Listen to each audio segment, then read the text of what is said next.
ഇന്ന് സ്വർഗത്തിലെ ദൈവത്തിന് നമ്മളോട് പറയാനുള്ള കാര്യം പഴയ സന്ദേശത്തിൻ്റെ ഒരു കണ്ടിന്യൂവേഷൻ ആണെങ്കിൽ പോലും, അതായത് സാത്താൻ്റെ ജപ്തിയും അവരുടെ സ്ഥലം മാറ്റവും എന്നതുമായുള്ള ബന്ധത്തിലാണെങ്കിൽ പോലും നമ്മളിന്ന് കേൾക്കുന്ന ടൈറ്റിൽ എന്ന് പറയുന്നത് do not waste your germination stage or germination time.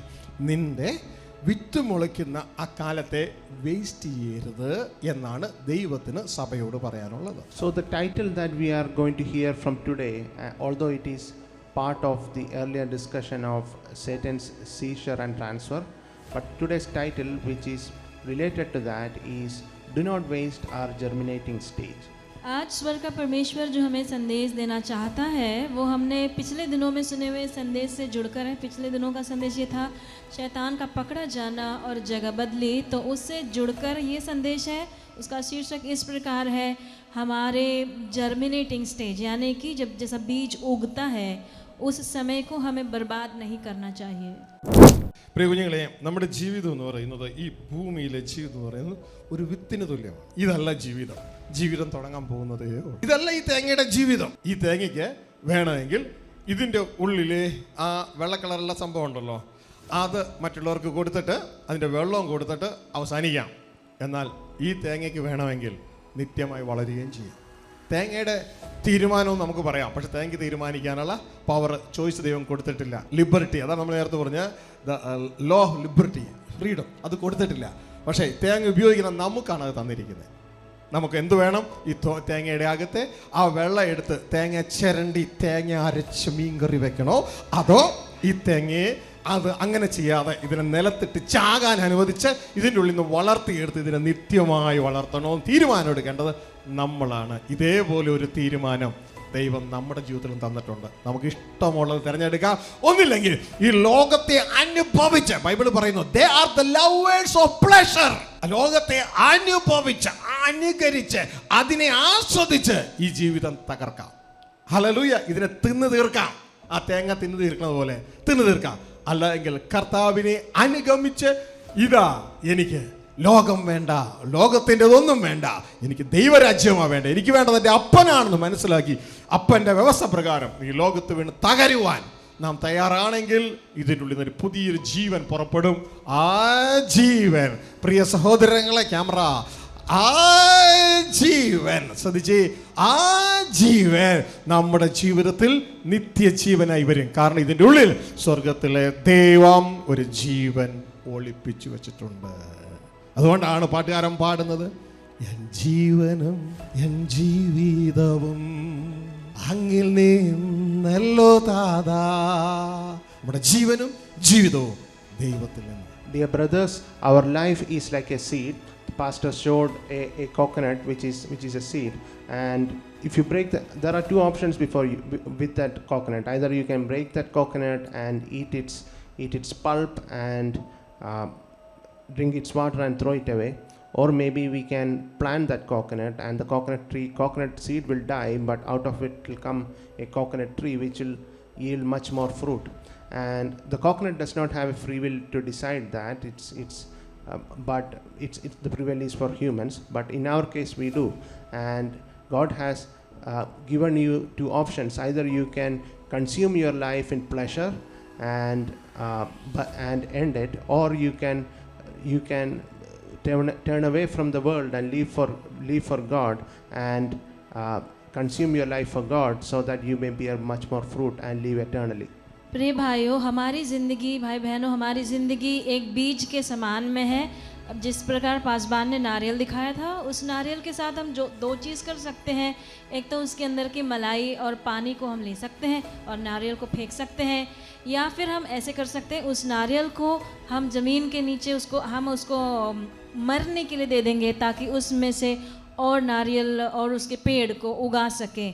तो ये जो है निर्णय हमारे पास हम ले सकते हैं. इसकी स्वतंत्रता हमारे पास दी गई है. तो हमें चुनना है क्या करना है. मेरी ज़िंदगी को मैं सुख भोग में, सुख विलास में उड़ा दूँ, या परमेश्वर जिसके पास जो जीवन का सोता है, मेरा जीवन ज़िंदगी का सोता परमेश्वर है, उसके पास अपनी ज़िंदगी को दे दूँ, ताकि हमेशा के लिए उसे वापस पाऊँ. പ്രിയ കുഞ്ഞുങ്ങളെ, ശ്രദ്ധിച്ചേ, നിങ്ങൾക്ക് ഈ ഒരു 5 വാക്യം ശ്രദ്ധിച്ച് മനസ്സിലാക്കിയത് ദൈവത്തിന്റെ പദ്ധതി എന്താണെന്നും പിശാചിന്റെ അതിന്റെ എഗനസ്റ്റ് ആയിട്ടുള്ള പദ്ധതി എന്താണെന്നും അതിന് എഗനസ്റ്റ് എതിർ നിൽക്കുന്ന പദ്ധതി എന്താണെന്നും വ്യക്തതയോടെയാണ് കാണിക്കുന്നത്. ഇവിടെ പറയാണ് അതിന്റെ അവസാനത്തെ വാക്യത്തിൽ 12:5 അവൾ സകല ജാതികളെയും മീൻസ് എല്ലാ രാഷ്ട്രങ്ങളെയും ഇരുമ്പുകോൽ കൊണ്ട് മേയ്ക്കാനുള്ള ഒരു ആൺകുട്ടിയെ പ്രസവിച്ചു. അപ്പൊ പർപ്പസ് പറയുന്നുണ്ട് സർവ്വരാഷ്ട്രങ്ങളെയും വാഴാനുള്ള രാജാവാണ്, അല്ലെങ്കിൽ രാജവംശമാണ് അതിൽ പുറപ്പെടുന്നത്. കുട്ടി ദൈവത്തിന്റെ അടുക്കലേക്കും ദൈവത്തിന്റെ സിംഹാസനത്തിലേക്കും പെട്ടെന്ന് എടുക്കപ്പെട്ടു. അപ്പൊ ഈ കുട്ടി ഈ കോഴ്സ് കഴിഞ്ഞാൽ നേരെ എങ്ങോട്ടേക്കാ പോണേ? ദൈവ സിംഹാസനത്തിലേക്കാ പോണേ. എന്തിനു വേണ്ടിയാ പോണേ? സകല രാഷ്ട്രങ്ങളെയും വാഴാനുള്ള ഇതിനു വേണ്ടിയാ പോണേ. ഇനി യേശു പറഞ്ഞു, ഓർക്കുക, ചെറിയ ആട്ടിൻകൂട്ടമേ ഭയപ്പെടേണ്ട, കിങ്ഡം അതായത് ഭരണം നിങ്ങൾക്ക് തരുവാൻ നിങ്ങളുടെ പിതാവ് പ്രസാദിച്ചിരിക്കുന്നു. ഈ കുട്ടി ആരാണെന്നല്ലേ നിങ്ങൾ അന്വേഷിക്കണേ? ഈ കുട്ടി വേറെ ആരുമല്ല, യേശു ക്രിസ്തു തലയായ ജയം പ്രാപിച്ച ദൈവത്തിന്റെ സഭയിൽ നിന്ന് ജയം പ്രാപിച്ച ദൈവപുത്രന്മാരാണ് ഈ കുട്ടി. ശ്രദ്ധിക്കുക, ഈ കുട്ടി ഒരാളല്ല, ഒരു കൂട്ടമാണ്. അതിന്റെ തല ക്രിസ്തു, അതിന്റെ ബോഡി എന്ന് പറയുന്നത് we are the body of Christ. നമ്മളാണ് ദൈവത്തിന്റെ ക്രിസ്തുവിന്റെ ശരീരം. ആ ശരീരത്തിലെ അവയവങ്ങളാണ്. ജയം പ്രാപിച്ചാൽ നമ്മൾ ക്രിസ്തുവിനോട് കൂടെ ഈ ലോകം വാഴുന്ന ഇന്ന് പിശാച് അലങ്കരിക്കുന്ന ഗവൺമെന്റ് നമ്മളായിരിക്കും അലങ്കരിക്കാനായിട്ട് പോകുന്നത്. ഇത് തിരിച്ചറിയുക, മനസ്സിലാക്കുക. ഇതാണ് ദൈവത്തിന്റെ പ്ലാനും പദ്ധതിയും. ഹല്ലേലൂയ. ഒപ്പത്തിനൊപ്പം വരണേ. ഇനി പിശാചിന്റെ പ്ലാനും പദ്ധതി അതിലുണ്ട്. അവിടെ എഴുതിയിരിക്കുന്നു, കുട്ടി പ്രസവിച്ച ഉടനെ തിന്നു കളയാൻ വേണ്ടി ആര് നിൽക്കുന്നു? 7 തലയുള്ള സർപ്പം നിൽക്കുന്നു. അപ്പോ പിശാചിന്റെ പ്ലാൻ എന്താ? ഈ കുട്ടി പുറത്തിറങ്ങരുത്, ഇതിനെ വിഴുങ്ങി കളയണം. പിടുത്തം കിട്ടിയ? അപ്പൊ ദൈവത്തിന്റെ പ്ലാന് ക്രിസ്തുവിലൂടെ തന്റെ മക്കളെ ഒരുക്കുന്നു, അവർക്ക് ഭരണം കൊടുക്കുന്നു. പിശാചിന്റെ പ്ലാൻ ഈ മക്കൾ ഒരിക്കലും ജനിക്കരുത് എന്നതാണ് പിശാചിന്റെ പ്ലാൻ. ബൈബിൾ മുഴുവനും ഈ 5 വാക്യത്തിന്റെ ഉള്ളിലുണ്ട്. Dear brothers, let's read from book of Revelation chapter 12 verse 1 to 5. And there appeared a great wonder in heaven, a woman clothed with the sun and the moon under her feet, and upon her head a crown of 12 stars. And she, being with child, cried, travailing in birth and pain to be delivered. And there appeared another wonder in heaven, and behold, a great red dragon, having 7 heads and 10 horns, and 7 crowns upon his heads. And his tail drew the 3rd part of the stars of heaven, and did cast them to the earth. And the dragon stood before the woman which was ready to be delivered, for to devour her child as soon as it was born. And she brought forth a man child, who was to rule all nations with a rod of iron. And her child was caught up unto God and to his throne. So here we see the plan of God from the beginning, and the plan of, as well as how Satan intends to counter that plan. So here we have the woman who is giving birth to a child who is supposed to, a man child who is supposed to rule the world with an iron scepter. And if you remember back to what Jesus Christ said to his flock, little flock, do not worry, for the Father is pleased to give the kingdom to you. So what does that little flock do? That little flock is supposed to rule the kingdom. And what is this man child supposed to do? This man child is also supposed to rule the kingdom. So the man child here refers to the body of Christ, who are those who are to those body of Christ who have won, and whose head is Jesus Christ, and who have gained victory. And this man child will rule the world just like Satan is ruling the current world.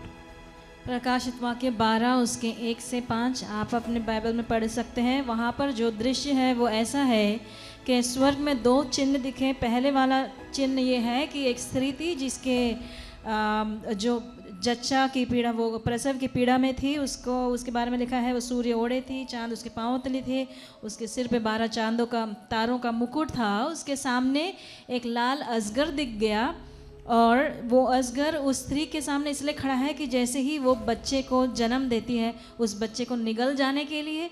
लेकिन हम पढ़ते हैं जैसा ही वो बेटा जना, वो परमेश्वर के सिंहासन के पास लिया गया, और उस बच्चे के बारे में पढ़ते हैं वो सारे जातियों पर राज्य करने के लिए, लोहे के दंड के साथ राज्य करने के लिए नियमित एक बेटा है।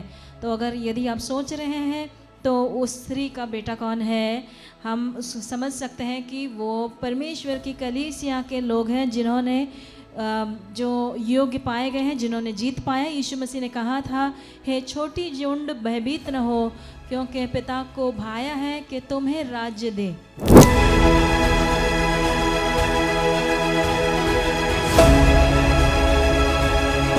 സ്വർഗസ്ഥ പിതാവിൻ്റെയും കർത്താവായ യേശു ക്രിസ്തുവിൻ്റെ നാമത്തിലുള്ള സ്നേഹവന്ദനം. ഈ ഹാളിൽ ഈ ശബ്ദ കാഴ്ചപരിധിയിലായിരിക്കുന്ന എല്ലാവരെയും, പ്രത്യേകിച്ച് ബോഡി ഓഫ് ക്രൈസ്റ്റിൽ എല്ലാവരെയും അറിയുകയാണ്. നമ്മളുടെ ദൈവം നമ്മളെ സ്നേഹിക്കുന്നു, ആഴമായി സ്നേഹിക്കുന്നു. ദൈവത്തിൻ്റെ ജീവനാൽ, ദൈവത്തിൻ്റെ സമാധാനത്തിൽ, ഐശ്വര്യത്താൽ നിങ്ങൾ അനുഗ്രഹിക്കപ്പെടട്ടെ. Greetings of love in the name of God our Father and our Lord and Savior Jesus Christ to everyone present in this hall and everyone listening through other media, especially the members of the body of Christ. Our God loves you, loves us and loves us deeply. May the life, blessing and peace of God rest on you. परमेश्वर का नाम का महिमा हो। प्रभु पिता परमेश्वर और प्रभु यीशु मसीह के नाम से आप सभी को हमारा प्यारा नमस्कार जो इस हॉल में उपस्थित है और जूम के माध्यम से हमें सुन और देख रहे हैं। परमेश्वर हमें बेहद प्यार करता है और परमेश्वर की शांति, आशीषें और ऐश्वर्य हमारे जीवन में भरपूरी से होता जाए। ഇന്ന് സ്വർഗത്തിലെ ദൈവത്തിന് നമ്മളോട് പറയാനുള്ള കാര്യം പഴയ സന്ദേശത്തിൻ്റെ ഒരു കണ്ടിന്യൂവേഷൻ ആണെങ്കിൽ പോലും, അതായത് സാത്താൻ്റെ ജപ്തിയും അവരുടെ സ്ഥലം മാറ്റവും എന്നതുമായുള്ള ബന്ധത്തിലാണെങ്കിൽ പോലും, നമ്മളിന്ന് കേൾക്കുന്ന ടൈറ്റിൽ എന്ന് പറയുന്നത് do not waste your germination stage or germination time. നിൻ്റെ വിത്ത് മുളയ്ക്കുന്ന ആ കാലത്തെ വേസ്റ്റ് ചെയ്യരുത് എന്നാണ് ദൈവത്തിന് സഭയോട് പറയാനുള്ളത്. So the title that we are going to hear from today, although it is part of the earlier discussion of Satan's seizure and transfer, but today's title, which is related to that, is do not waste our germinating stage.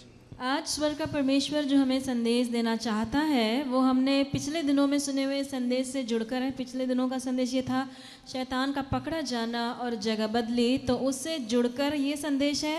उसका शीर्षक इस प्रकार है, हमारे germinating stage, यानी कि जब जैसा बीज उगता है उस समय को हमें बर्बाद नहीं करना चाहिए। പ്രിയ സഹോദരങ്ങളെ, നമ്മളുടെ ഈ ലോക ജീവിതത്തെക്കുറിച്ച് ശ്രദ്ധിക്കുക, മനസ്സിലാക്കുക. ഈ ലോക ജീവിതം എന്ന് പറയുന്നത് നമ്മൾ നല്ലൊരു പങ്ക് ചിന്തിക്കുന്നത് പോലെയേ അല്ല.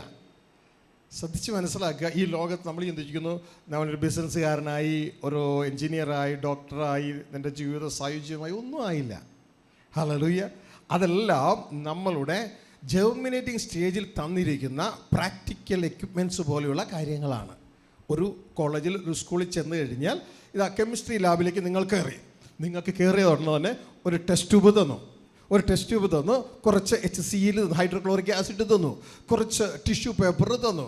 അങ്ങനെ കുറച്ച് കാര്യങ്ങളൊക്കെ തന്നപ്പോൾ നിങ്ങൾ വിചാരിച്ചു ഇതൊക്കെ എനിക്ക് സ്വന്തമാണ്. എന്നാൽ വേറൊരുത്തിന് അതൊന്നും കൊടുത്തില്ല. അവൻ ഒരു ടിഷ്യൂ പേപ്പർ മാത്രമേ കൊടുത്തുള്ളൂ. അവൻ്റെ ടെസ്റ്റ് അതായിരുന്നു. നിങ്ങൾ ടെസ്റ്റിൽ നിങ്ങൾക്ക് HCl തന്നു, ടിഷ്യൂ പേപ്പർ തന്നു, വേറെ കുറച്ച് കെമിക്കൽ തന്നു. അപ്പം നിങ്ങൾ ചിന്തിച്ചു ഞാനാണ് സമ്പന്നൻ, എനിക്ക് എന്തുണ്ട്, HCl ഉണ്ട്, എനിക്ക് എന്തുണ്ട്, എനിക്കിതാ വേറെ ടിഷ്യൂ പേപ്പർ ഉണ്ട്, എനിക്ക് ടെസ്റ്റ് ട്യൂബ് ഉണ്ട്. അയാൾക്ക് വെറും ടിഷ്യൂ മാത്രമല്ലേ കൊടുത്തുള്ളൂ എന്ന് വിചാരിച്ച് നിഗളിക്കണ്ട. കാരണം അവന് ആ ടിഷ്യൂവിൻ്റെ ടെസ്റ്റാണ് ആ കെമിസ്ട്രി ലാബിൽ. നിനക്കതല്ല, നിനക്കിതാ ഒരുപക്ഷെ ബ്രൗൺ റിംഗ് ടെസ്റ്റ് ആയിരിക്കാം, വേറെ ടെസ്റ്റുകളായിരിക്കാം. അതുകൊണ്ട് നിനക്ക് കൂടുതൽ തന്നു. ഇതേപോലെ കൂടുതൽ ലഭിച്ചവനോട് ദൈവം കുറച്ചല്ല ചോദിക്കുന്നത്, കൂടുതൽ ചോദിക്കും. കുറച്ച് ലഭിച്ചവനോട് ദൈവം കൂടുതലല്ല, കുറച്ചേ ചോദിക്കുകയുള്ളൂ. ഈ ഭൂമിയിലെ ജീവിതം നമ്മുടെ ടെസ്റ്റാണ്. അതുകൊണ്ട് എന്തുണ്ട് എന്നുള്ളത് കൊണ്ട് നിഗളിക്കേണ്ട, പകരം അതുകൊണ്ട് ഞാൻ എങ്ങനെ ചെയ്തു എന്നുള്ളതിൽ അഭിമാനിക്കുക. ദൈവം ഇഷ്ടം ചെയ്തോ ഇല്ലയോ? Dear brothers, listen carefully that God asks more of those who has been given more and less of those who have been given less. So if you go to a chemistry lab for the lab examination and the examiner gives you a test tube and a tissue paper and maybe hydrochloric acid and few chemicals, and you see that the person nearby has not got all that, he has maybe got one test tube, that's about it, and you think that, oh, I have gotten a lot more, I am better. That's not really the case. The test that you received is related to the chemicals that has been given you, while the test that he received may be something else. In the same manner, if you became doctor or engineer any other field, do not be overjoyed that you are doing better, because the idea is that what has been given you, the test that is given you is that. On the other hand, the test given to your brother may be something else. प्रिय भाइयों, हमें समझ में रखना चाहिए कि ये ज़िंदगी जो हमारी पृथ्वी की ज़िंदगी है वो एक परीक्षा के लिए है। हम यहाँ पर अलग अलग उद्योग करने के होंगे, कोई डॉक्टर होगा, कोई गाड़ी चलाने वाला होगा, कोई टीचर होगा, फलाना। लेकिन हमें ये ज़िंदगी में महत्वपूर्ण बात यह है कि हमारे पास जो दिया गया था उससे हमने क्या किया है। जैसे मान लो कि आप स्कूल कॉलेज में केमिस्ट्री लैब में बैठे हो, आपके पास लाकर टेस्ट ट्यूब दिया, फिर एक टिश्यू पेपर दिया, फिर HCl दिया, फिर और कुछ केमिकल्स भी दिए, लेकिन एक दूसरा आया उसको केवल टिश्यू पेपर दिया। तो हमें घमंड नहीं होना है कि मुझको बहुत ज़्यादा चीज़ें दिए, इस व्यक्ति को सिर्फ टिश्यू पेपर दिए। हमारे पास जो दिया गया है उसके हिसाब से हमसे पूछा जाएगा। ഹല്ലേലൂയ. പ്രിയ കുഞ്ഞുങ്ങളെ, നമ്മുടെ ജീവിതം എന്ന് പറയുന്നത്, ഈ ഭൂമിയിലെ ജീവിതം എന്ന് പറയുന്നത് ഒരു വിത്തിന് തുല്യമാണ്. ഒരു വിത്തിന് തുല്യമാണ്. ഇതല്ല ജീവിതം. ജീവിതം തുടങ്ങാൻ പോകുന്നതേ ഉള്ളൂ. ഹല്ലേലൂയ. ഇതല്ല ഈ തേങ്ങയുടെ ജീവിതം. ഈ തേങ്ങയ്ക്ക് വേണമെങ്കിൽ ഇതിൻ്റെ ഉള്ളിലെ ആ വെള്ള കളറുള്ള സംഭവം ഉണ്ടല്ലോ, അത് മറ്റുള്ളവർക്ക് കൊടുത്തിട്ട് അതിൻ്റെ വെള്ളവും കൊടുത്തിട്ട് അവസാനിക്കാം. എന്നാൽ ഈ തേങ്ങയ്ക്ക് വേണമെങ്കിൽ നിത്യമായി വളരുകയും ചെയ്യാം. തേങ്ങയുടെ തീരുമാനവും നമുക്ക് പറയാം, പക്ഷെ തേങ്ങ തീരുമാനിക്കാനുള്ള പവർ, ചോയ്സ് ദൈവം കൊടുത്തിട്ടില്ല. മനസ്സിലാവുന്നുണ്ടോ? ലിബർട്ടി, അതാണ് നമ്മൾ നേരത്തെ പറഞ്ഞ ലോ ഓഫ് ലിബർട്ടി, ഫ്രീഡം, അത് കൊടുത്തിട്ടില്ല. പക്ഷേ തേങ്ങ ഉപയോഗിക്കുന്ന നമുക്കാണ് അത് തന്നിരിക്കുന്നത്. നമുക്ക് എന്ത് വേണം? ഈ തേങ്ങയുടെ അകത്തെ ആ വെള്ളം എടുത്ത് തേങ്ങ ചിരണ്ടി തേങ്ങ അരച്ച് മീൻകറി വെക്കണോ, അതോ ഈ തേങ്ങയെ അത് അങ്ങനെ ചെയ്യാതെ ഇതിനെ നിലത്തിട്ട് ചാകാൻ അനുവദിച്ച് ഇതിൻ്റെ ഉള്ളിൽ നിന്ന് വളർത്തിയെടുത്ത് ഇതിനെ നിത്യമായി വളർത്തണോ തീരുമാനം എടുക്കേണ്ടത് നമ്മളാണ്. ഇതേപോലെ ഒരു തീരുമാനം ദൈവം നമ്മുടെ ജീവിതത്തിലും തന്നിട്ടുണ്ട്. നമുക്ക് ഇഷ്ടമുള്ളത് തിരഞ്ഞെടുക്കാം. ഒന്നില്ലെങ്കിൽ ഈ ലോകത്തെ അനുഭവിച്ച്, ബൈബിൾ പറയുന്നു, they are the lovers of pleasure. ലോകത്തെ അനുഭവിച്ച് അനുകരിച്ച് അതിനെ ആസ്വദിച്ച് ഈ ജീവിതം തകർക്കാം. ഹല്ലേലൂയ. ഇതിനെ തിന്നു തീർക്കാം. ആ തേങ്ങ തിന്നു തീർക്കുന്നത് പോലെ തിന്നു തീർക്കാം. അല്ലെങ്കിൽ കർത്താവിനെ അനുഗമിച്ച്, ഇതാ എനിക്ക് ലോകം വേണ്ട, ലോകത്തിൻ്റെതൊന്നും വേണ്ട, എനിക്ക് ദൈവരാജ്യമാണ് വേണ്ട, എനിക്ക് വേണ്ടത് എൻ്റെ അപ്പനാണെന്ന് മനസ്സിലാക്കി അപ്പൻ്റെ വ്യവസ്ഥ പ്രകാരം ഈ ലോകത്ത് വീണ് തകരുവാൻ നാം തയ്യാറാണെങ്കിൽ ഇതിൻ്റെ ഉള്ളിൽ നിന്നൊരു പുതിയൊരു ജീവൻ പുറപ്പെടും. ആ ജീവൻ, പ്രിയ സഹോദരങ്ങളെ, ക്യാമറ, ആ ജീവൻ ശ്രദ്ധിച്ചേ, ആ ജീവൻ നമ്മുടെ ജീവിതത്തിൽ നിത്യജീവനായി വരും. കാരണം ഇതിൻ്റെ ഉള്ളിൽ സ്വർഗത്തിലെ ദൈവം ഒരു ജീവൻ ഒളിപ്പിച്ചു വെച്ചിട്ടുണ്ട്. അതുകൊണ്ടാണ് പാട്ടുകാരൻ പാടുന്നത്, എൻ ജീവനും എൻ ജീവിതവും അങ്ങിൽ നിന്നല്ലോ താതാ. നമ്മുടെ ജീവനും ജീവിതവും ദൈവത്തിൽ നിന്നാണ്. Dear brothers, our life is like a seed. The pastor showed a coconut which is a seed, and if you break there are two options before you with that coconut. Either you can break that coconut and eat its pulp and drink its water and throw it away, or maybe we can plant that coconut and the coconut seed will die, but out of it will come a coconut tree which will yield much more fruit. And the coconut does not have a free will to decide that. But the free will is for humans. But in our case, we do. And God has given you two options. Either you can consume your life in pleasure and end it, or you can turn away from the world and live for God and consume your life for God, so that you may bear much more fruit and live eternally. प्रिय भाइयों, हमारी ज़िंदगी, भाई बहनों, हमारी ज़िंदगी एक बीज के समान में है। अब जिस प्रकार पासबान ने नारियल दिखाया था, उस नारियल के साथ हम जो दो चीज़ कर सकते हैं। एक तो उसके अंदर की मलाई और पानी को हम ले सकते हैं और नारियल को फेंक सकते हैं, या फिर हम ऐसे कर सकते हैं, उस नारियल को हम ज़मीन के नीचे उसको मरने के लिए दे देंगे, ताकि उसमें से और नारियल और उसके पेड़ को उगा सकें। तो ये जो है निर्णय हमारे पास हम ले सकते हैं, इसकी स्वतंत्रता हमारे पास दी गई है। तो हमें चुनना है क्या करना है। मेरी ज़िंदगी को मैं सुख भोग में, सुख विलास में उड़ा दूँ, या परमेश्वर जिसके पास जो जीवन का सोता है, मेरा जीवन ज़िंदगी का सोता परमेश्वर है, उसके पास अपनी ज़िंदगी को दे दूँ ताकि हमेशा के लिए उसे वापस पाऊँ। പ്രിയ സഹോദരങ്ങളെ, ദാ ഈ വിത്തിൻ്റെ ഉള്ളിൽ ദൈവം ജീവൻ ഒളിപ്പിച്ചു വെച്ചിട്ടുണ്ട്. അത് പുറത്തേക്ക് എടുക്കാം. പക്ഷേ പുറത്തേക്ക് എടുത്ത് നശിപ്പിച്ച് കളഞ്ഞ തേങ്ങകളാണിതൊക്കെ. ചിലർ പറയുന്നത് എന്നെ പോലെയാണല്ലോ എന്ന്. അറിയത്തില്ല, ആയിരിക്കാം. ഇതാ അതിൻ്റെ അകത്തുനിന്ന് ജീവൻ വെളിയിലിറക്കി. പക്ഷേ ഇതിൻ്റെ നടത്തിപ്പുകാർ അതിനെ റൈറ്റായിട്ടുള്ള പ്ലേസിൽ കൊണ്ട് വയ്ക്കാത്തത് കൊണ്ട് ഇത് നശിച്ചുപോയി. ഇനി ഇത് വരുമോ എന്ന് എനിക്ക് അറിഞ്ഞുകൂടാ. എങ്കിലും പൗലോസിനെ പോലെ ഞാൻ ആഗ്രഹിക്കുകയാണ്, ക്രിസ്തു നിങ്ങളിൽ ഉരുവാകുവോളം ഞാൻ പിന്നെയും പ്രസവവേദനപ്പെടുന്നവനായ എൻ്റെ മക്കളെ, ഇനിയും ഇതിൽ തെങ്ങ് പൊങ്ങി വരാൻ വേണ്ടി ഞാൻ വീണ്ടും കഷ്ടപ്പെടും. ഞാനിത് വീണ്ടും പുറത്തു കൊണ്ടുവയ്ക്കും. ഇതിന് വീണ്ടും നനയ്ക്കും, ഇതിന് വീണ്ടും വെയിൽ ഒളിപ്പിക്കും. അങ്ങനെയെങ്കിൽ ഇത് വളർന്നു കിട്ടിയാൽ ഇത് രക്ഷപ്പെട്ടു. അല്ല എങ്കിൽ ഇത് തീരും. ഒരായുസോടുകൂടെ അത് അവസാനിക്കും. എൻ്റെ പ്രിയ കുഞ്ഞുങ്ങളെ, ഈ തേങ്ങയ്ക്ക് 2 ജീവിതമുണ്ട്. ഒന്ന് ഇതിൻ്റെ ഉള്ളിലുള്ള തേങ്ങ വെള്ള കഴിച്ച് നമുക്ക് ആസ്വദിക്കാം. അല്ല എങ്കിൽ ഇതിൻ്റെ ഉള്ളിൽ നിന്ന് ഇത് പുറത്തിറങ്ങി ഇതൊരു തെങ്ങായി മാറി അതിൽ നിറയെ തേങ്ങയുണ്ടായി. അതേപോലെ തന്നെ ഓരോ തേങ്ങയുടെ ഉള്ളിലും ഓരോ തെങ്ങുണ്ടായി. ആ സൈക്കിൾ റിപ്പീറ്റ് ചെയ്ത് കഴിഞ്ഞാൽ ഇത് നിത്യമായി അങ്ങ് പോകും. ഇതേപോലെയാണ് ഞാനും നിങ്ങളും. എൻ്റെയും നിങ്ങളുടെയും പുറമേ ആദത്തിൽ നിന്നുള്ള ജീവിതമാണ്, ഉള്ളിൽ ക്രിസ്തുവിൻ്റെ ജീവിതമാണ്. ഇതുകൊണ്ടാണ് വിശുദ്ധ പൗലോസ് പറയുന്നത്, നിങ്ങളുടെ ഉള്ളിൽ ക്രിസ്തു ഉരുവാകുവോളം ഞാൻ പിന്നെയും പ്രസവവേദനപ്പെടുന്നവരായ എൻ്റെ മക്കളെ. അതുകൊണ്ട് എൻ്റെ പ്രിയ കുഞ്ഞുങ്ങളെ, നശിച്ചു പോകരുത്. ഈ ലോക ജീവിതം ഇപ്പം കൊണ്ട് തീരും. ആ കറുത്ത, നേരത്തെ കഴിഞ്ഞ മെസ്സേജിൽ കണ്ട ആ കറുത്ത ആ തുവാല കണ്ടില്ലേ, കർച്ചീഫ് കണ്ടില്ലേ, അതിലെ ജീവിതം ഇപ്പോൾ തീരും. എന്നാൽ അകത്ത് ഒരു നീല കർച്ചീഫ് കണ്ടില്ലേ, അതാണ് ദൈവം നമ്മളെക്കുറിച്ച് ആഗ്രഹിക്കുന്ന പ്ലാൻ. അതാണ് നിധി, അതാണ് ദൈവരായത്തിലെ ജീവിതം. അത് ഇതിൻ്റെ ഉള്ളിൽ നിന്ന് പുറത്തിറങ്ങട്ടെ. അതിനായി ഒരു ചിന്ത ദൈവം നിങ്ങൾക്ക് ഏവർക്കും തരുവാനായിട്ട് ഇടയാകട്ടെ. ഇതിനെ ലൈറ്റായിട്ട് എടുക്കരുതേ.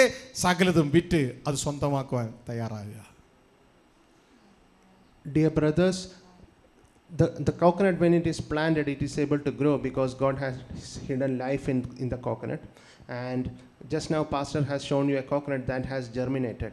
Now this coconut which is germinated, although it is germinated, it's not doing too well because it's not placed in the appropriate place. And it is because it is based on these that it is about such seeds that Apostle Paul said, my children, for whom I am again in birth pangs until Christ is born in you. So many of you may be wondering that, so this is my state. But remember that the coconut has 2 lives. Either you can eat the coconut, consume that coconut, eat the pulp, drink the water, and it dies. Or you can plant that coconut and the coconut dies, and out of that coconut will come eternal life. And out of that coconut, another coconut tree will be born, which will live on forever. And it is in this manner that our external shell is born of Adam, but when we die, if we are planted correctly, out of us the born again spirit of Jesus Christ will live eternally. उस नारियल के अंदर जीवन है, उसके अंदर बीज है जिसके अंदर जीवन रखा हुआ है। तो आगे जो पासबान ने नारियल दिखाया है, उसके अंदर से जो एक नया पौधा रोपा है, उगा है, लेकिन वो जीवन से भरा नहीं है क्योंकि उसको सही जगह में रखा नहीं गया था। लेकिन जिस प्रकार पौलुस कहता है, मैं भी प्रयास करूंगा ताकि, और इसको वापस पानी दूंगा और सूर्य की उजियाला में उसे रखूंगा, मैं आशा करूंगा कि उसमें से एक अच्छा सा पेड़ उग सके। जिस प्रकार पौलुस ने कहा, मेरे बच्चों, मैं तुम्हारे लिए वापस प्रसव पीड़ा में हूँ ताकि मसीह यीशु जो तुम में जन्मा है वो जीवन पाए। तो हमें भी निर्णय लेना है, क्या हमें अपने जीवन को नारियल जिसकी मलाई खाते हैं और पानी पीते पर फेंक देते हैं ऐसे हो, या परमेश्वर के हाथों में सौंप दें ताकि वो नारियल नाश भले हो जाए, लेकिन उसमें से नारियल का दूसरा पेड़ उगेगा जिसमें अनेक सारे और नारियल लगेंगे और वो जो है साइकिल चलता जाएगा। പ്രിയ സഹോദരങ്ങളെ, ഇതിൽ ഒരു കൺസ്യൂമിങ് ലൈഫും ഒരു കോൺട്രിബ്യൂട്ടിംഗ് ലൈഫും ഉണ്ട്. കൺസ്യൂമിങ് ലൈഫ് ഇവിടെ നിന്ന് കൺസ്യൂം ചെയ്ത്, അത് നമ്മുടെ കൺസ്യൂമർ സ്റ്റോർസ് എന്ന് പറയത്തില്ലേ, കൺസ്യൂം ചെയ്ത് അവസാനിക്കുക. അതിൻ്റെ ഉള്ളിലെ വെള്ള തിന്ന്, തേങ്ങയുടെ ഉള്ളിലെ വെള്ള തിന്ന് നമ്മൾ കൺസ്യൂം ചെയ്ത് അവസാനിച്ചു. എന്നാൽ ഇതിൻ്റെ അകത്തുനിന്ന് പുറത്തേക്ക് പൊങ്ങി വരുന്ന ജീവൻ കണ്ടോ, ഇതൊരു കോൺട്രിബ്യൂട്ടിംഗ് ലൈഫാണ്. ദൈവരാജ്യത്തിലെ ജീവിതം കോൺട്രിബ്യൂട്ടിങ്ങാണ്, ലോകത്തിലെ ജീവിതം കൺസ്യൂമിങ്ങാണ്. ഇതാ അത് കോൺട്രിബ്യൂട്ടിംഗ് ലൈഫായിട്ട് അതിൻ്റെ ഉള്ളിൽ നിന്നൊരു തേങ്ങ അല്ലെങ്കിൽ തെങ്ങിൻ്റെ ഉള്ളിൽ നിന്ന് തെങ്ങ് പൊങ്ങി വരുന്നു. അതിൻ്റെ ഉള്ളിൽ അനേക തേങ്ങകൾ ഉണ്ടാകുന്നു. എല്ലാവർക്കും അനുഗ്രഹമായത് മാറുന്നു. കോൺട്രിബ്യൂട്ടിംഗ് ലൈഫാണ്, കൊടുക്കുന്ന ഒരു ജീവിതമാണ്. ദൈവരാജ്യത്തിലെ ജീവിതം കൊടുക്കുന്ന ജീവിതമാണ്, അത് നിത്യമായ ജീവിതമാണ്. ഇതിനെ കാണിക്കുന്ന ദൈവത്തിൻ്റെ പദ്ധതിയും പിശാചിൻ്റെ പദ്ധതിയും എല്ലാം കാണിക്കുന്ന രംഗമാണ് വെളിപ്പാട് പുസ്തകം 12-ാം അധ്യായത്തിൽ സ്വർഗത്തിലെ ദൈവം തൻ്റെ പുത്രനായ ക്രിസ്തുവിലൂടെ നമുക്ക് വെളിപ്പെടുത്തുന്ന ഒരു സ്ത്രീയും സ്ത്രീയുടെ ഉള്ളിൽ ഒരു മാൻ ചൈൽഡും ഉള്ളത്. Dear brothers, you can live two types of life. Either you can live a consuming life or you can live a contributing life. A consuming life is like the coconut that we mentioned earlier, where you would drink its water and eat its pulp and it's dead. Or contributing life can be like this coconut, where it germinates and grows into a tree. And your life in the kingdom of God, whoever is born in the kingdom of God, he will live a contributing life. And it is about this that in the book of Revelation chapter 12, God has explained through a woman and the parable there. प्रिय लोगों, हमें दो प्रकार की ज़िंदगी हम इस दुनिया में जी सकते हैं. एक है लेने वाले, जैसे कि ग्राहक होते हैं, दुकानों से जाकर ख़रीदते हैं और उन चीज़ों का इस्तेमाल करते हैं. दूसरे प्रकार के लोग हैं जो देते हैं या फिर बनाते हैं. तो हमें निर्णय लेना है किस प्रकार के हम नारियल लेंगे और उसमें से मलाई पानी हम लेंगे, या फिर वो नारियल जैसे बनेंगे जो जीवन को प्रदान करता है. इस विषय के बारे में प्रकाशित वाक्य 12 अध्याय में हम देखते हैं. वहाँ पर एक स्त्री को देखते हैं जिसका एक पुरुष पीढ़ी जन्म लेता है. വെളിപ്പാട് പുസ്തകം 12:1 മുതൽ 5 വരെ നമുക്ക് വായിക്കാം. അപ്പോൾ അത് നിങ്ങൾ വ്യക്തമായിട്ട് ബൈബിള് ടൈപ്പ് ആൻഡ് ഷാഡോ മെത്തേഡിലൂടെ അവതരിപ്പിക്കുന്ന ഒരു രീതിയാണ് വെളിപ്പാട് പുസ്തകത്തിൽ. അക്ഷരത്തിൻ്റെ ജ്ഞാനത്തോടെ നമ്മൾ വായിച്ച തെറ്റിപ്പോകും, കാരണം ലോകത്തിൻ്റെ സ്പിരിറ്റ് നമ്മൾ വേണ്ടാത്തടത്തേക്ക് കൊണ്ടുകളയും. അങ്ങനെയാണ് ബൈബിൾ വ്യാഖ്യാനിച്ച് നമ്മൾ തെറ്റിപ്പോയത്. എന്നാൽ ദൈവത്തിൻ്റെ ആത്മാവാണ് നമ്മുടെ ഉള്ളിലെങ്കിൽ അത് റൈറ്റായിട്ട് നമുക്ക് ദൈവം എന്താണ് ആഗ്രഹിക്കുന്നത് നമുക്ക് പറഞ്ഞു തരുവാനായിട്ട് ഇടയാകും. ഈ ഇതിൻ്റെ 12:1 മുതൽ 5 വരെ വായിക്കുമ്പോൾ ദൈവം എന്ത് ചെയ്യുന്നുവെന്നും പിശാച് അതിനെതിരെ എന്ത് ചെയ്യുന്നുവെന്നും വളരെ വ്യക്തമായി 12:1 മുതൽ 5 വരെ രേഖപ്പെടുത്തിയിട്ടുണ്ട്. Dear brothers, let us read from the book of Revelation chapter 12 from verse 1 to 5. We should read it through, try to discern it through the Spirit of God, because only then we will be able to understand. And if you read from 1 to 5, it says clearly what God does and what the devil is doing. प्रिय लोगों, वचन को जब हम पढ़ते हैं, खास तौर से इस प्रकार के भागों को हमें सही आत्मा के साथ, मनसा के साथ पढ़ेंगे तभी समझ आएगा, नहीं तो हम अलग रास्ताओं में भटक जाएंगे. तो यहाँ पर प्रकाशित वाक्य 1 से लेकर 5 से जब हम पढ़ते हैं, वहाँ पर कुछ बात हमें ध्यान में आता है. വായിച്ചാട്ടെ 1 മുതൽ 5 വരെ. സ്വർഗത്തിൽ വലിയൊരു അടയാളം കാണാനായി. സൂര്യനെ അണിഞ്ഞൊരു സ്ത്രീ, അവളുടെ കാൽക്കീഴ് ചന്ദ്രനും അവളുടെ തലയിൽ 12 നക്ഷത്രം കൊണ്ടുള്ള കിരീടവും ഉണ്ടായിരുന്നു. അവൾ ഗർഭിണിയായി നോവുകിട്ടി വേദനപ്പെട്ട് നിലവിളിച്ചു. സ്വർഗത്തിൽ മറ്റൊരു അടയാളം കാണാനായി. 7 തലയും 10 കൊമ്പും തലയിൽ 7 രാജമുടിയുമായി തീനിറമുള്ളൊരു മഹാസർപ്പം. അതിൻ്റെ വാൽ ആകാശത്തിലെ നക്ഷത്രങ്ങളിൽ 1/3 വലിച്ചുകൂട്ടി ഭൂമിയിലേക്ക് എറിഞ്ഞുകളഞ്ഞു. പ്രസവിപ്പാറായ സ്ത്രീ പ്രസവിച്ച ഉടനെ കുട്ടിയെ തിന്നുകളവാൻ മഹാസർപ്പം അവളുടെ മുൻപിൽ നിന്നു. അവൾ സകല ജാതികളെയും ഇരുമ്പുകോൽ കൊണ്ട് മേയ്പ്പാനുള്ളൊരു ആൺകുട്ടിയെ പ്രസവിച്ചു. കുട്ടി ദൈവത്തിൻ്റെ അടുക്കലേക്കും അവൻ്റെ സിംഹാസനത്തിലേക്കും പെട്ടെന്നെടുക്കപ്പെട്ടു. പ്രിയ കുഞ്ഞുങ്ങളെ ശ്രദ്ധിച്ചേ, നിങ്ങൾക്ക് ഈ 5 വാക്യം ശ്രദ്ധിച്ച് മനസ്സിലാക്കിയത് ദൈവത്തിൻ്റെ പദ്ധതി എന്താണെന്നും പിശാചിൻ്റെ അതിൻ്റെ എഗനസ്റ്റ് ആയിട്ടുള്ള പദ്ധതി എന്താണെന്നും അതിന് എഗനസ്റ്റ് എതിർ നിൽക്കുന്ന പദ്ധതി എന്താണെന്ന് വ്യക്തതയോടെയാണ് കാണിക്കുന്നത്. ഇവിടെ പറയുകയാണ് അതിൻ്റെ അവസാനത്തെ വാക്യത്തിൽ 12:5 അവൾ സകല ജാതികളെയും, മീൻസ് എല്ലാ രാഷ്ട്രങ്ങളെയും ഇരുമ്പുകോൽ കൊണ്ട് മേയ്ക്കാനുള്ളൊരു ആൺകുട്ടിയെ പ്രസവിച്ചു. അപ്പോൾ പർപ്പസ് പറയുന്നുണ്ട്, സർവ്വരാഷ്ട്രങ്ങളെയും വാഴാനുള്ള രാജാവാണ്, അല്ലെങ്കിൽ രാജവംശമാണ് അതിൽ പുറപ്പെടുന്നത്. കുട്ടി ദൈവത്തിൻ്റെ അടുക്കലേക്കും ദൈവത്തിൻ്റെ സിംഹാസനത്തിലേക്കും പെട്ടെന്ന് എടുക്കപ്പെട്ടു. അപ്പോൾ ഈ കുട്ടി ഈ കോഴ്സ് കഴിഞ്ഞാൽ നേരെ എങ്ങോട്ടേക്കാണ് പോണേ? ദൈവസിംഹാസനത്തിലേക്കാണ് പോണേ. എന്തിനു വേണ്ടിയാണ് പോണേ? സകല രാഷ്ട്രങ്ങളെയും വാഴാനുള്ള ഇതിനു വേണ്ടിയാണ് പോണേ. ഇനി യേശു പറഞ്ഞു, ഓർക്കുക, ചെറിയ ആട്ടിൻകൂട്ടമേ ഭയപ്പെടേണ്ട, കിങ്ഡം, അതായത് ഭരണം നിങ്ങൾക്ക് തരുവാൻ നിങ്ങളുടെ പിതാവ് പ്രസാദിച്ചിരിക്കുന്നു. ഹല്ലേലൂയ. ഈ കുട്ടി ആരാണെന്നല്ലേ നിങ്ങൾ അന്വേഷിക്കണേ?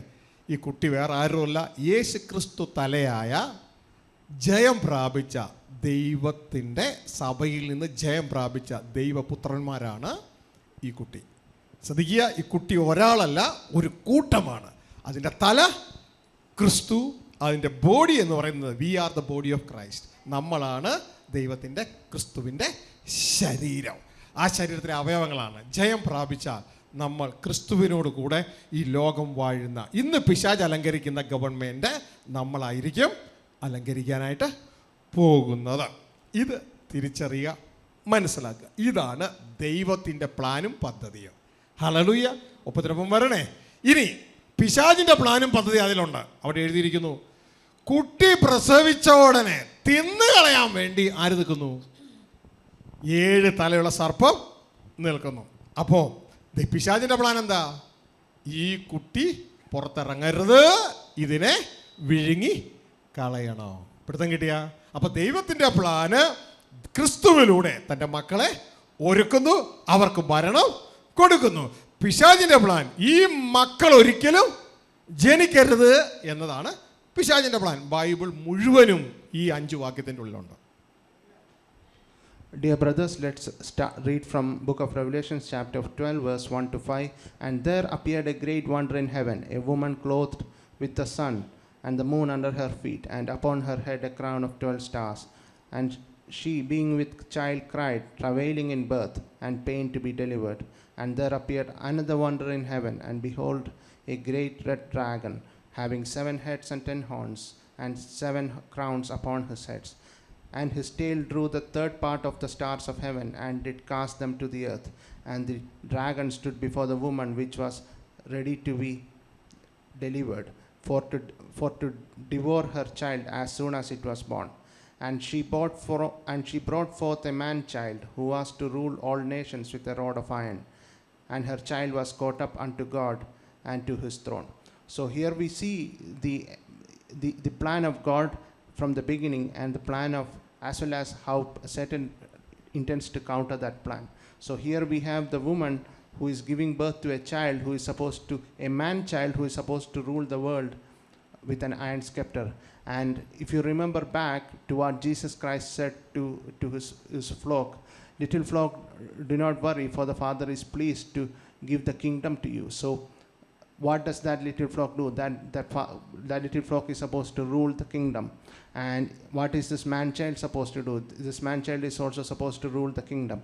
So the man child here refers to the body of Christ, who are those who are to those body of Christ who have won, and whose head is Jesus Christ, and who have gained victory.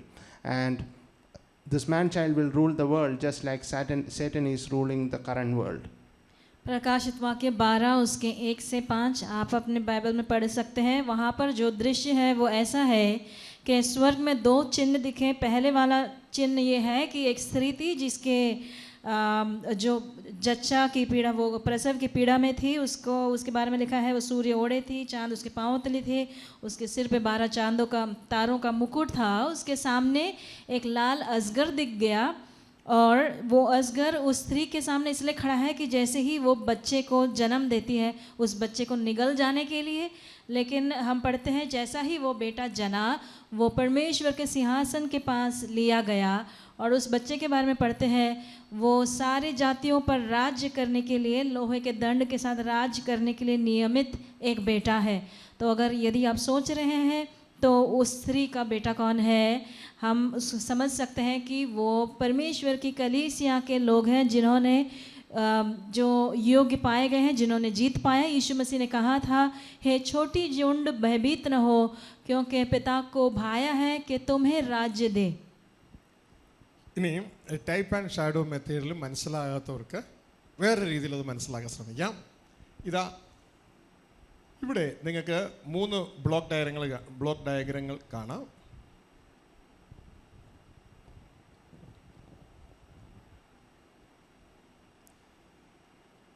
താഴെ screen share ചെയ്തിട്ടുണ്ട്.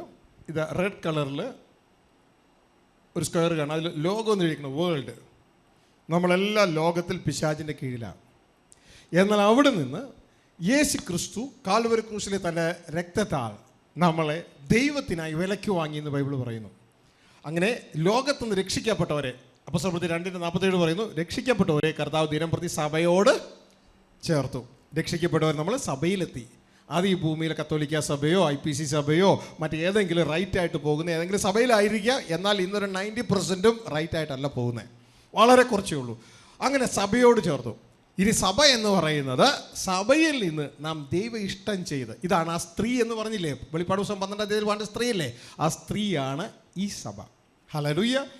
ഈ സഭയിൽ നിന്ന് ജയം പ്രാപിക്കണം. അതാണ് ജയം പ്രാപിക്കുന്നവരുടെ കൂട്ടമാണ് ആൺകുട്ടി. ജയം പ്രാപിക്കുന്നവർ ദൈവരാജ്യം. ഈ നക്ഷത്രം കണ്ടോ, ഈ നക്ഷത്രം ദൈവരാജ്യത്തെ കാണിച്ചിരിക്കുന്നു. ദൈവരാജ്യം അവകാശം ആക്കും. ഇതാണ് ബൈബിൾ പറയുന്നത്. ജയിക്കുന്നവൻ ഇത് അവകാശം ആക്കും. എവിടെ നിന്ന്? സഭയിൽ നിന്ന്. ജയിക്കുന്നവൻ ഇത് അവകാശമാക്കും. ഞാൻ അവന് ദൈവവും അവൻ എനിക്ക് മകനും ആയിരിക്കും. അതാണ് നിങ്ങളെ മറ്റേ സ്ത്രീയുടെ രീതിയിൽ മനസ്സിലായില്ല എങ്കിൽ ഈ ബ്ലോക്ക് ഡയഗ്രത്തിൻ്റെ രീതിയിൽ കാര്യങ്ങളെ മനസ്സിലാക്കുക.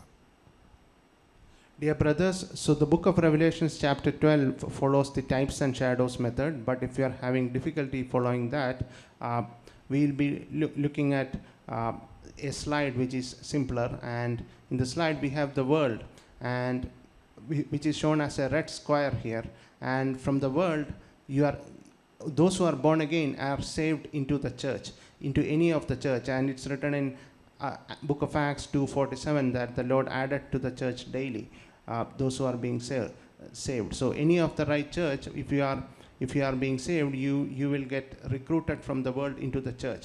But then you need to enter the kingdom of God. You need to obtain victory. And The church is the woman. The church is the woman that we spoke about earlier, and the child is those who have gained victory and enter the kingdom of God. प्रकाशित वाक्य में परमेश्वर के वचन में अनेक भागों में परछाई और जो है वो दृष्टांत के रूप से बताया जाता है, समझाया जाता है. तो अभी हमने जो बताया वो एक डायग्राम के रूप से स्क्रीन पर दिखाया गया है. वो लाल स्क्वायर जो है वो है संसार, जिसमें हम सब हैं. वहाँ से प्रभु यीशु मसीह ने कलवरी क्रूस के अपने बलिदान से वहाँ से हमें मोल लेकर उस पीला ट्रायंगल जो दिख रहा है वो कलीसिया है, उस कलीसिया में रखा है. हम भिन्न भिन्न कलीसिया में हो सकते हैं जो प्रभु के वचन के आधार पर चलते हैं, वो बिल्कुल कम है. वो कलीसिया स्त्री है जो प्रकाशित वाक्य में हमने देखा. उस कलीसिया के अंदर से जो जयवंत होते हैं वे जाकर उस हरा स्टार तारा जो दिख रहा है परमेश्वर का राज्य वहाँ पर पहुँचेंगे और वो राज करने पाएंगे. നമ്മളിവിടെ കൊണ്ട് കൺക്ലൂഡ് ചെയ്യുകയാണ് സമയത്തിൻ്റെ ഷോർട്ട് നിമിത്തം. കാരണം ഇത് ധാരാളം മനസ്സിലാക്കാനുണ്ട് ദൈവജനം. പക്ഷേ ഇൻ ഷോർട്ട് കാര്യങ്ങൾ മനസ്സിലാക്കി തരിക.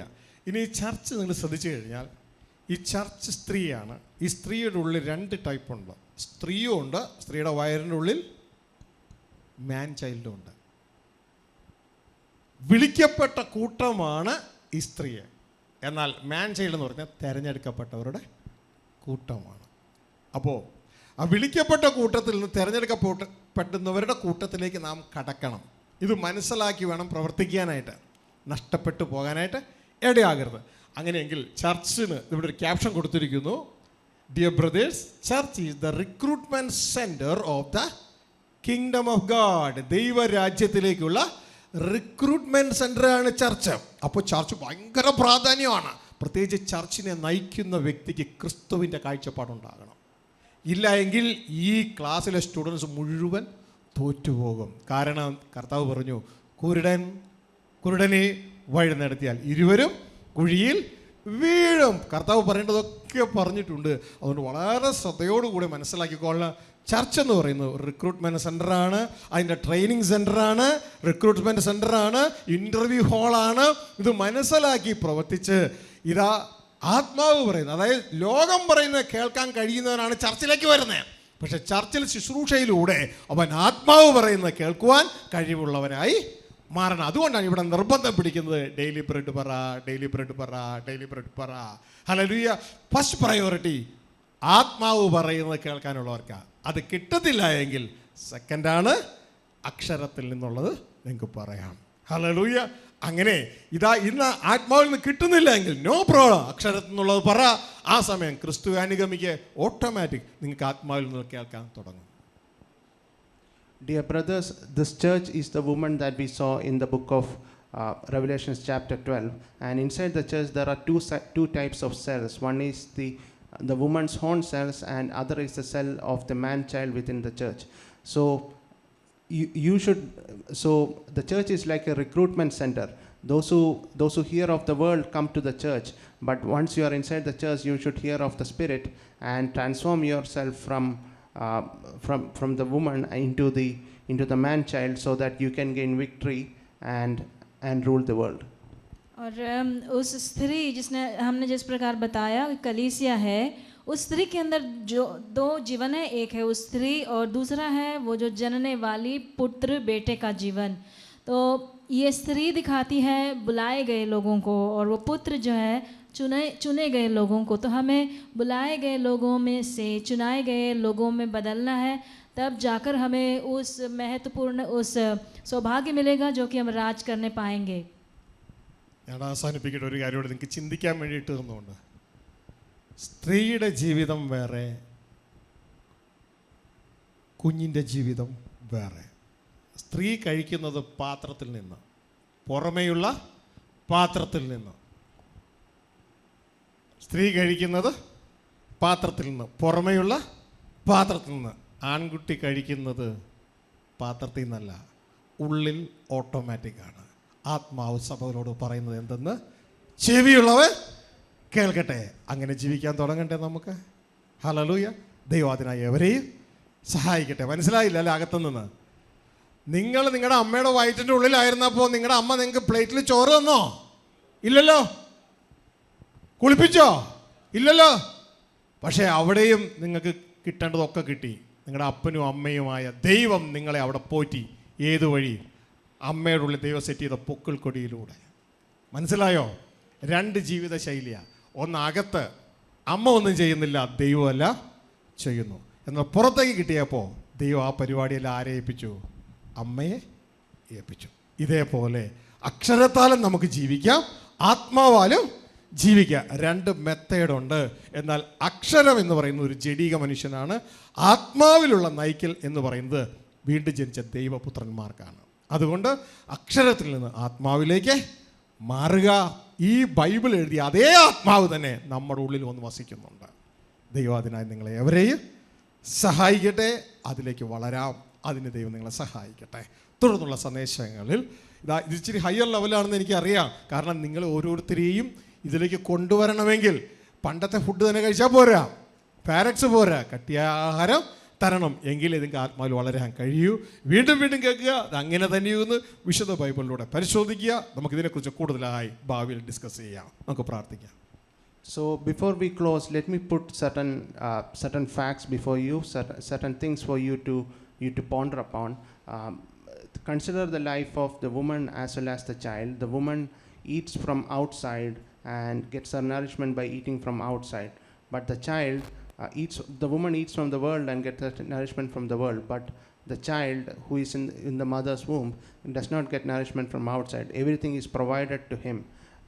Everything is provided to him by God. In the same manner, you should stop hearing from the word, but you should try to start hearing from the Spirit, because the Spirit that wrote the Bible is also within you. एक और बात बताकर समाप्त करने से पहले बताना चाहते हैं, जिसके बारे में आप अधिक सोच सकते हैं. जब जीवन माँ के कोप के अंदर है तो माँ खाती है, उसे पोषण मिलता है थाली में से खाते हुए, लेकिन उसके अंदर जो शिशु है उसे पोषण मिलता है माँ के उस अम्बिलिकल कॉर्ड के ज़रिए। उसका स्वर में उसका पिता और माता जो परमेश्वर है वो उसे उसका पालन पोषण परवरिश करता है। इसी प्रकार कलीसिया में जब हम आते हैं तो हम संसार की बातें सुनकर आते हैं, लेकिन हमें आत्मा से सुनने के लिए सीखना चाहिए। जो परमेश्वर से जना है, नया जन्म पाया है, वो परमेश्वर की आत्मा से वो सुन पाएगा। तो उस लेवल में, उस स्तर में हमें पहुंचना पाना चाहिए। तब तक हम वचन सुनकर उसके आधार में जी सकेंगे, लेकिन आगे जाकर हमें आत्मा से सुनकर उसके अनुसार जीने को सीखना है। നമുക്ക് എഴുന്നേൽക്കാം, നമ്മുടെ കണ്ണുകളടയ്ക്കാം, പ്രാർത്ഥിക്കാം, ദൈവകരങ്ങളിലേക്ക് ഏൽപ്പിക്കാം. നാം കേട്ടു, നമ്മുടെ ഭൂമിയിലെ ജീവിതം ഒരു വിത്ത് ജീവിതമാണ്. ആ സമയം നമ്മൾ വേസ്റ്റ് ചെയ്യരുത്. നമ്മളുടെ ചോയ്സാണ് അത് വേസ്റ്റ് ചെയ്യണോ അതോ അത് ഉപയോഗപ്രദമാക്കി മാറ്റണോ. യേശുക്രിസ്തു പറഞ്ഞു, ഗോതമ്പ് മണി അതൊരു വിത്താണ്, നിലത്ത് വീണ് ചത്താൽ അത് ഫലം പുറപ്പെടുവിക്കും, ഇല്ല എങ്കിൽ അത് അങ്ങനെ തന്നെ ഇരിക്കും, അത് നശിച്ചു പോകും. എൻ്റെ പ്രിയ മകനെ, പ്രിയ മകളെ, സാഹചര്യമാണ് വിത്തിനെ വളർത്തുന്നതും കെടുത്തുന്നതും. എന്നാൽ ടൈമിൽ വിത്ത് വിതച്ചില്ല എങ്കിൽ വിത്ത് കെട്ടുപോകും. വിത്തായിരിക്കുന്ന സാഹചര്യം വിത്തിനെ വളർത്തുകയും കെടുത്തുകയും ചെയ്യും. വെളിപ്പാട് 12:1 മുതൽ 5 വരെ ദൈവം നമ്മളെക്കുറിച്ച് ആഗ്രഹിക്കുന്ന ഇഷ്ടവും എന്നാൽ അതിനെതിരെ പിശാച് ചെയ്യുന്ന പ്രവൃത്തിയും നാം കേട്ടു.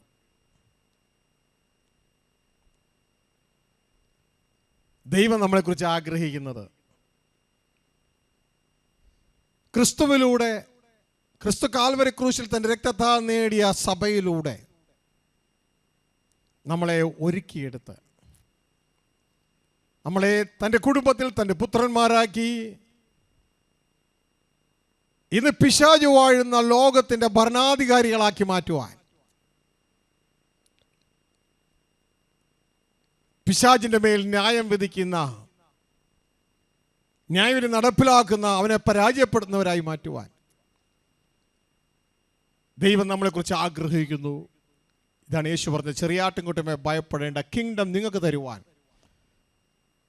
നിങ്ങളുടെ പിതാവ് പ്രസാദിച്ചിരിക്കുന്നു. എന്നാൽ ഇന്ന് നല്ലൊരു പങ്ക് സഭകൾ ഇതിനെക്കുറിച്ച് മിണ്ടുന്നില്ല, പറയുന്നില്ല. കാരണം ദൈവത്തിൻ്റെ പദ്ധതിക്കെതിരെയുള്ള പിശാചിൻ്റെ പദ്ധതിയാണ്. 7 തലയുള്ള സർപ്പം ആ കുഞ്ഞിനെ വിഴുങ്ങുവാൻ നിൽക്കുന്നത് കൊണ്ട് ഈ പുതിയ സൃഷ്ടിയിൽ സഭയ്ക്കുള്ള രൂപപ്പെടുവാൻ പോലും അവൻ സമ്മതിക്കാതെ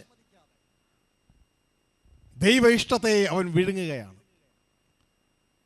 ഇതുകൊണ്ടാണ് സഭയിലുള്ളവർ പ്രാർത്ഥനയെന്നും ആരാധനയെന്നും പാട്ടുകളെന്നും ഉപവാസമെന്നും ഒക്കെ പറയുമെങ്കിലും ദൈവ ഇഷ്ടം എന്ന പേര് പറയുന്നവർ ചുരുക്കമാണ്, അത് ചെയ്യുന്നവരും ചുരുക്കമാണ്.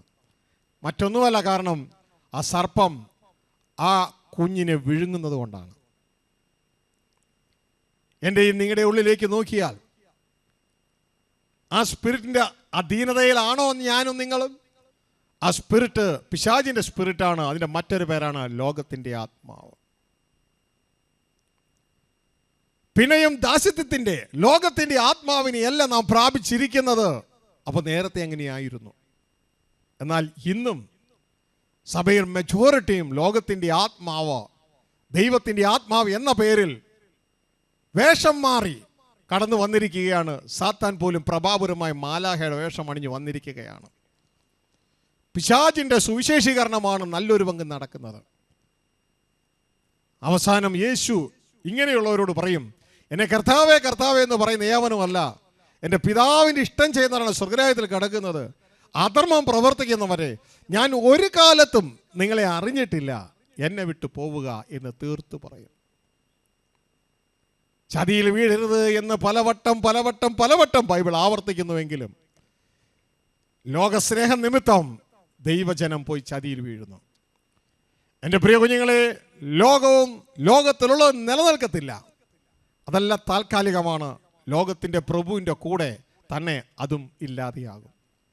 എന്നാൽ ദൈവ ഇഷ്ടം ചെയ്യുന്നവൻ എന്നേക്കും നിലനിൽക്കും. അതുകൊണ്ട് യേശു ക്രിസ്തു നമ്മളെ സ്വർഗരാജ്യത്തിലേക്ക് പ്രവേശിപ്പിക്കാൻ അന്വേഷിക്കുന്ന ദൈവ ഇഷ്ടമാണെന്നും ദൈവ ഇഷ്ടം ചെയ്യുന്നതാണ് എന്നേക്കും നിലനിൽക്കുന്നതെന്നും ദൈവ ഇഷ്ടം ചെയ്ത് വേണം വാഗ്ദത്തം പ്രാപിക്കാനെന്നും ബുദ്ധിഹീനരാകാതെ ദൈവ ഇഷ്ടമില്ലെന്ന് തിരിച്ചറിയുവാനും നമ്മളോട് പറഞ്ഞിട്ടും പലപ്പോഴും ഇതിനെ വളരെ ലൈറ്റായിട്ടാണ് നാം എടുക്കുന്നതെങ്കിൽ നാം തന്നെ ക്വാളിഫൈ ആയി കഴിഞ്ഞു നിത്യനരകത്തിനായി. എൻ്റെ പ്രിയ കുഞ്ഞുങ്ങളെ, അതിലേക്ക് തിരിയാതെ വിശുദ്ധ ബൈബിൾ പറയുന്നത് പോലെ വയലിൽ ഒളിച്ചിരിക്കുന്ന ആ നിധി കണ്ടിട്ട് ആ വ്യക്തി ആശീർവാദം പറഞ്ഞ് ആമേൻ പറഞ്ഞ് വീട്ടിൽ പോയെന്നല്ല, തൻ്റെ ലോകജീവിതം ജീവിച്ചെന്നല്ല, പകരം തനിക്കുള്ളത് സകലതും ട്രേഡ് ചെയ്ത് ആ നിധി വാങ്ങി.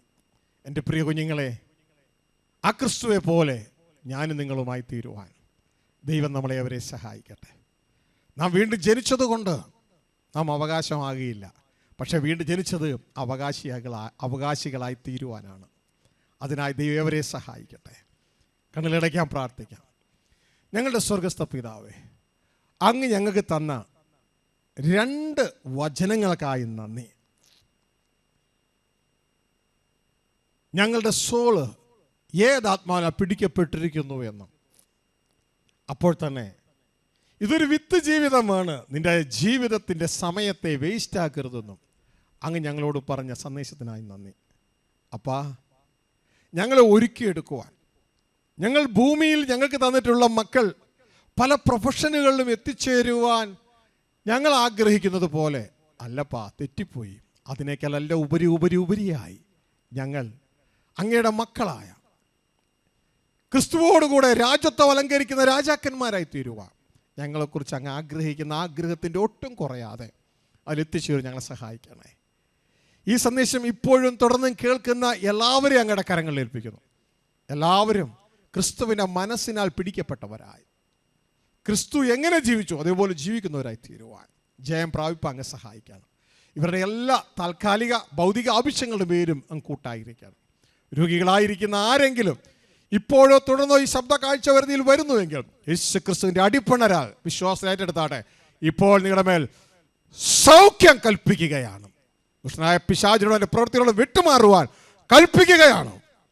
ദൈവമേ, അങ്ങ് റിലീസ് ചെയ്ത ഈ വചനം അത് അയച്ച കാര്യം സാധിച്ച് മടങ്ങി വരൂ എന്നുള്ളതിനാകയാൽ ഞാൻ അങ്ങേക്ക് സ്തോത്രം ചെയ്യുന്നു. ഈ മക്കളെ ഏവരെയും അങ്ങയുടെ നാമത്തിൽ അനുഗ്രഹിക്കുന്നു. കുടുംബങ്ങളിൽ സമാധാനം കൽപ്പിക്കുന്നു. കുഞ്ഞുങ്ങളുടെ ജീവിതത്തിൽ ഐശ്വര്യം കൽപ്പിക്കുന്നു. അവരുടേതായ കൃഷിമണ്ഡലങ്ങൾ, ബിസിനസ് മണ്ഡലങ്ങൾ, ഓഫീസ് മണ്ഡലങ്ങൾ എല്ലാം ദൈവത്താൽ അനുഗ്രഹിക്കപ്പെട്ടിരിക്കട്ടെ. ദൈവവേല ചെയ്യുന്നവർ എല്ലാം ലോകത്തിൻ്റെ ആത്മാവിനെ വിട്ട് ദൈവത്തിൻ്റെ ആത്മാവിനെ പിടിക്കപ്പെട്ടവരായി ഫലമുള്ളവരായി തീർന്നിടയാകട്ടെ. അതിനായി ജനത്തെ അനുഗ്രഹിക്കുന്നു. നാളെ മുതൽ ആരംഭിക്കുന്ന റിട്രീറ്റിനെ അങ്ങയുടെ കരങ്ങളിൽ വെച്ചുകൊണ്ട് പ്രാർത്ഥിക്കുന്നു. പ്രിയ നല്ല പിതാവേ, എല്ലാ മേഖലയിൽ നിന്നും അങ്ങ് സോളുകളെ കൊണ്ടുവരണമേ. കൊണ്ടുവന്നിട്ടുള്ളവർക്കായി സ്തോത്രം, കൊണ്ടുവരുന്നവർക്കായി സ്തോത്രം. എല്ലാവരും ഐക്യതയോടെ നിന്നുകൊണ്ട് അങ്ങനെ ഇഷ്ടം ചെയ്ത് ഞങ്ങളെ സഹായിക്കണമേ. സർവ്വമാഹത്വം ഞങ്ങൾ അങ്ങേക്ക് തരുന്നു യേശു ക്രിസ്തുവിൻ നാമത്തിൽ തന്നെ പിതാവേ.